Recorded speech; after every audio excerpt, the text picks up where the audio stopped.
प्रिय छात्रों, व्यवसायिक अध्ययन के कक्षा 11वीं के अंतर्गत हम इकाई 2 में अध्याय 5 का यहाँ हम अध्ययन करेंगे। यह अध्याय हम देख रहे थे कंपनी का निर्माण, फॉर्मेशन ऑफ कंपनी। तो जैसा कि बताया था पूर्व में, कंपनी की स्थापना के जो चरण हैं वो कंपनी का प्रवर्तन, कंपनी का समामेलन, फिर कंपनी द्वारा व्यवसाय का प्रारंभ। यहाँ पर जो है कंपनी के मुख्य जो प्रलेख हैं, पार्षद सीमा नियम के बारे में हमने जाना कि पार्षद सीमा नियम क्या कहलाता है। तो पुनः यहाँ पर बताना चाहूँगा, पार्षद सीमा नियम वे नियम हैं जो कंपनी के चार्टर नियम कहलाते हैं। अर्थात कंपनी का संपूर्ण संचालन जो है पार्षद सीमा नियम में निर्धारित नियमों के आधार पर ही किया जाता है। ये नियम जो होते हैं ये अपरिवर्तनीय होते हैं, केवल विशेष परिस्थितियों में ही इनमें परिवर्तन किया जा सकता है और इसकी सूचना प्रॉपर रजिस्ट्रार को हमें देनी होती है। पार्षद सीमा नियम से जुड़े हुए जो दूसरे नियम है पार्षद सीमा अंतर नियम। यहाँ हम जानेंगे कि पार्षद सीमा अंतर नियम क्या है, उसकी विशेषता क्या है, उसका आशय क्या है, पार्षद सीमा अंतर नियम की विषय वस्तु क्या है, अर्थात पार्षद सीमा अंतर नियम में किन किन बिंदुओं को हम सम्मिलित करते हैं, साथ ही पार्षद सीमा नियम व पार्षद सीमा अंतर नियम में क्या अंतर है, इसके बारे में हम यहाँ जानेंगे।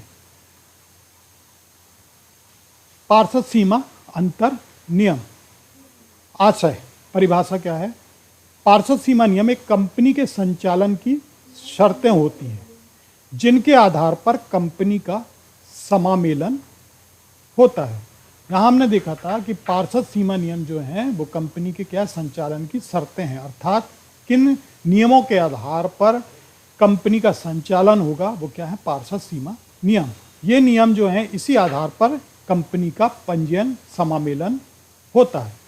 वहीं पार्षद सीमा अंतर नियम जो है कंपनी के क्या हैं, आंतरिक नियम कहलाते हैं, जो समय समय पर परिवर्तित किए जा सकते हैं।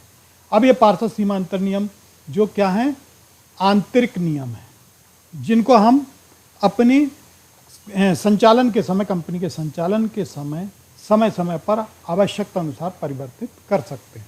परिभाषा दी है बाबिन के अनुसार, पार्षद सीमा नियम में वे आधारभूत शर्तें होती हैं जिनके आधार पर कंपनी का समामेलन होता है। वहीं आंतरिक अंतर नियम जो है कंपनी के क्या है, आंतरिक नियम कहलाते हैं।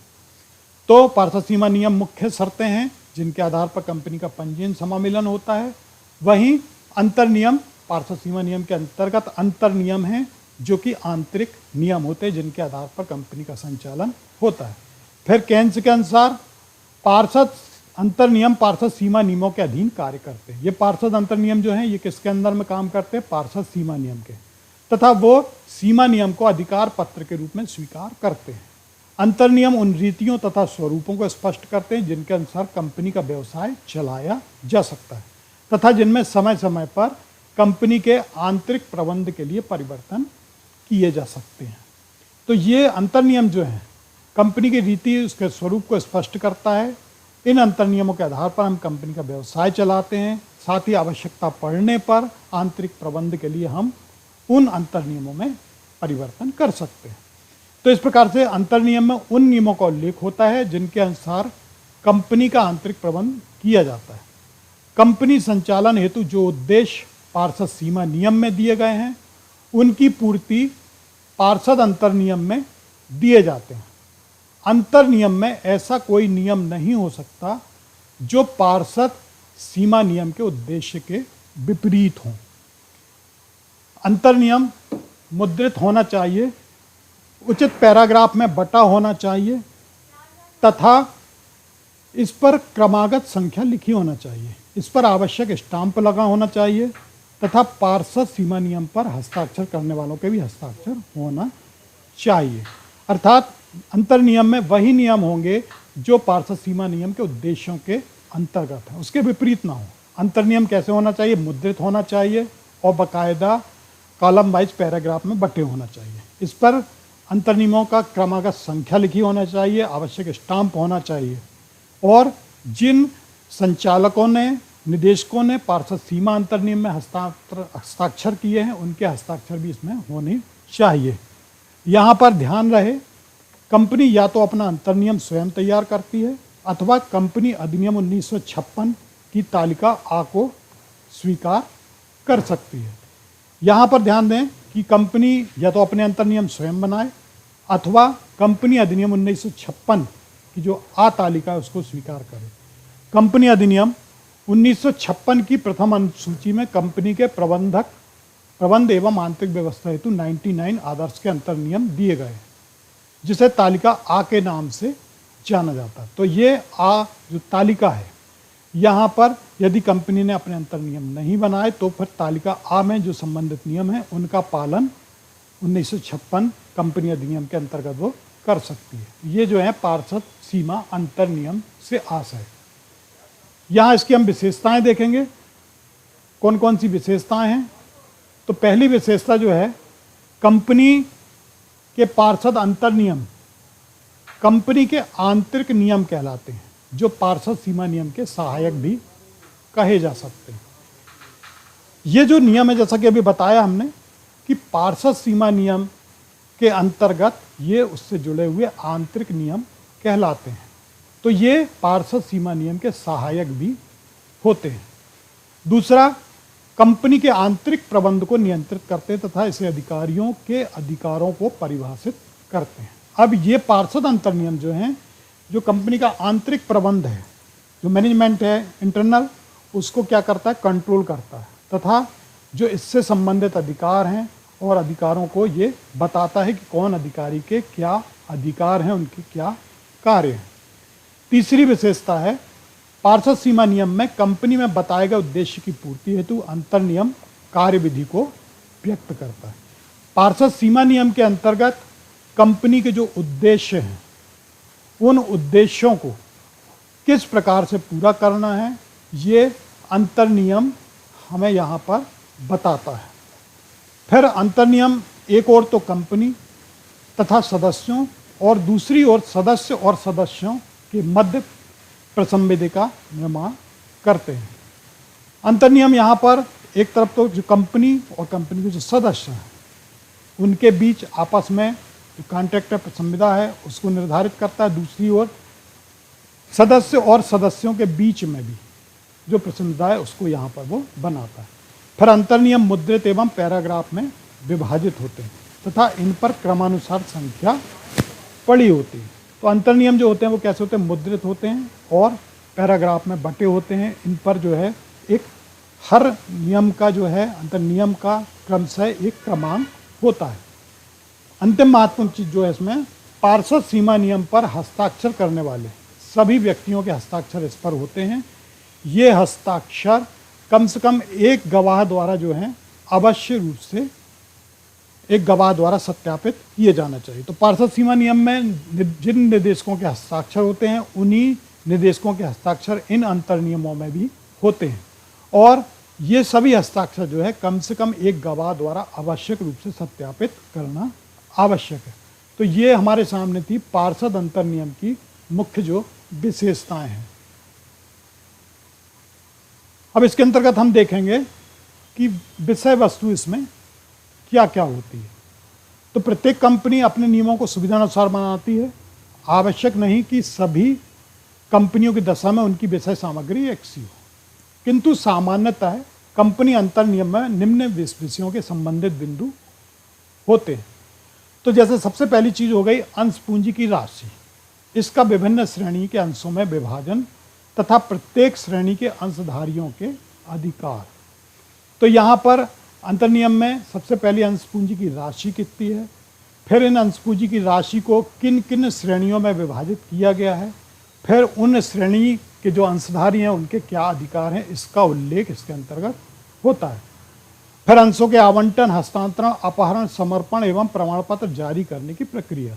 अब जिन अंशधारियों को हम अंश आवंटित करते हैं उसकी प्रक्रिया किस प्रकार से हुई, किस प्रकार से हम अंशों का आवंटन करेंगे, हस्तांतरण किस प्रकार से हम उनको अंशों का हस्तांतरण करने से संबंधित सुविधा प्रदान करेंगे, अपहरण यदि किसी अंशधारी ने अंश की संपूर्ण राशि का भुगतान नहीं किया तो कंपनी द्वारा उसके अंश पत्रों का हरण किया जाएगा, उसकी प्रक्रिया क्या रहेगी। समर्पण, यहाँ पर यदि कोई अंशधारी अपने अंशों को कंपनी को वापस कर देता है, समर्पित कर देता है, तो उसकी प्रक्रिया क्या होगी। साथ ही कंपनी द्वारा अंशधारियों को अंश प्रमाण पत्र जारी करने की प्रक्रिया किस प्रकार की होगी, इसका उल्लेख बिंदु 2 के अंतर्गत किया जाता है। फिर कंपनी की उधार लेने की क्षमता, विधि, ऋण पुनर्भुगतान की विधि। अब इसमें यहाँ ये भी तय किया जाता है कि एक कंपनी कितनी कैपेसिटी तक, कितने राशि तक जो है ऋण ले सकता है, उसकी विधि किस प्रकार से होगी, और जो उसके द्वारा ऋण लिया जाएगा उसका भुगतान करने की विधि क्या होगी। इसके बाद निदेशकों के अधिकार, कर्तव्य, पारिश्रमिक इत्यादि। अब यहाँ पर जो कंपनी के संचालक मंडल के सदस्य हैं, जो डायरेक्टर हैं, निदेशक हैं, उनके अधिकार क्या क्या होंगे, उनके कर्तव्य क्या होंगे, साथ ही उनका पारिश्रमिक क्या होगा, इन सब का उल्लेख इसके अंतर्गत, इस बिंदु के अंतर्गत किया जाता है। फिर कंपनी की बैठकें कब कब होंगी, किस किस समय में होंगी, हर 3 महीने में होंगी या 6 महीने में होंगी या वार्षिक होंगी, ये तय किया जाता, तथा प्रस्ताव किस प्रकार से रखे जाएंगे कंपनी में, इन बिंदुओं का इसमें उल्लेख होता है। फिर साधारण वार्षिक बैठक के संबंध में नियम, जो एक सामान्य वार्षिक बैठक होगी वो बैठक कब होगी, सामान्यतः ये बैठक जो है वर्ष में एक बार होती है, इस संबंध में नियम क्या होंगे, इसका उल्लेख होगा। फिर अंशों का मत देने के अधिकार के संबंध में, अब यहाँ पर जो अंशधारी जो हैं कंपनी के संचालक मंडलों का सदस्य का चुनाव करते हैं, उस संबंध में जो अंशधारी हैं वो अपना मत देते हैं। तो अंशों का मत देने के लिए संबंध में अंशधारियों के अधिकार क्या होंगे, इसका उल्लेख किया जाता है। फिर समय समय पर लाभांश घोषित करने तथा उसके भुगतान की प्रक्रिया के संबंध में, जो लाभांश घोषित किया जाएगा किस प्रकार से होगा, उस लाभांश का वितरण जो है समस्त अंशधारियों के बीच में किस प्रकार से किया जाएगा, इसका उल्लेख किया जाता है। फिर कंपनी की बहियों व खातों का अंकेक्षण, कंपनी का जो हिसाब किताब है, जो उसकी पुस्तकें हैं, बहियां हैं, जो खाता पुस्तकें हैं, उनका ऑडिट, उनका अंकेक्षण कब कब होगा, किस प्रकार से होगा, इसका उल्लेख होता है। फिर कंपनी समापन से संबंधित प्रक्रिया, यदि कभी कंपनी का समापन करना है, कंपनी बंद करना है, तो इस स्थिति में उसकी समापन की प्रक्रिया क्या होगी। फिर पंच फैसले से संबंधित प्रक्रिया, तो पंच फैसले से तात्पर्य यहाँ पर यदि कंपनी के सदस्यों के अंदर किसी भी प्रकार का कोई विवाद होता है, तो उस विवाद का निपटारा जो है वो पंच सदस्यीय कमेटी के द्वारा किया जाएगा, इस संबंध में नियम लागू किया जाता है। साथ ही किस सीमा तक तालिका अलागू होगी, अर्थात जो पार्षद सीमांतर नियम के सामान्य नियम हैं, यदि कंपनी अपने नियमों को नहीं बनाती तो किस हद तक तालिका आ के नियमों को लागू किया जाएगा। तो ये चीज़ें जो बिंदु हैं, ये पार्षद सीमांतर नियम की विषय सामग्री कहलाती हैं। इन बिंदुओं के आधार पर, इन विषय वस्तुओं के आधार पर एक कंपनी जो है अपने कंपनी के संचालन के संबंध में अंतर नियमों का निर्धारण करती है। अब यहाँ हम 2 बिंदु और देखेंगे कि यदि पार्षद सीमा नियम और पार्षद अंतर नियम में यदि हमें कोई परिवर्तन करना है तो किस प्रकार से हम कर सकते हैं। तो पहले हम देखते हैं कि पार्षद सीमा अंतर नियम जो हमने बनाए और भविष्य में यदि हमें उसमें किसी प्रकार का परिवर्तन करना है तो ये हम किस प्रकार से कर सकते हैं। तो एक कंपनी अपनी निर्धारित प्रक्रिया के अनुसार अंतर नियम में परिवर्तन कर सकती है। अब ये परिवर्तन जो है कंपनी अधिनियम के अनुसार होना चाहिए। तो अंतर नियम में जो भी हम परिवर्तन कर रहे हैं उसकी सूचना हमें प्रॉपर रजिस्ट्रार को देना आवश्यक है। साथ ही अंतर नियम में जो भी परिवर्तन किए जाएं वो पार्षद सीमा नियम के उद्देश्य के अनुरूप होना चाहिए। अब यहाँ पर हम ध्यान दें कि जो भी अंतर नियम में हम परिवर्तन करेंगे वो परिवर्तन किसके अनुरूप होना चाहिए, पार्षद सीमा नियम के उद्देश्य के अनुरूप होना ही चाहिए। यदि दोनों प्रलेख में कोई अंतर होता है तो पार्षद सीमा नियम के नियम ही मान्य होते हैं।